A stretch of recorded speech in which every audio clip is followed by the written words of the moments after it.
আসসালামু আলাইকুম। আপনারা শুনতে পাচ্ছেন যে এখন ফজরে আজান দিতেছে। আমার ঘড়িতে বাজে 4টা 2 মিনিট। ফজরে আজান দিতেছে। এত রাত জাগি, এত কষ্ট করে মুরগিদের পালন করা হয়, কিন্তু বিক্রি করার সময় এর উপযুক্ত দাম পাওয়া যায় না। ফিটের দাম বেশি, ওষুধের দাম বেশি, কিন্তু মুরগি যখন বিক্রি করি তখন মুরগির দাম কম। আমরা এর আগে মুরগি তুলছিলাম 800 পিস। 800 পিস মুরগি আমাদের লাস্ট মুহূর্তে এসে রানীক্ষেত ধরে। প্রায় যখন 20 দিন বয়স রানীক্ষেত ধরে। এই রানীক্ষেত ধরার কারণে মনে করেন যে প্রায় 2100 গড় আসে নাই। না আসার কারণে আমাদের অনেক লস হয়েছে।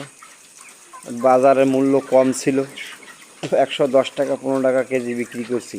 তাই আমি সকলের প্রতি অনুরোধ করতেছি মুরগির দামটা যেন একটা স্থিতিশীল পর্যায়ে থাকে।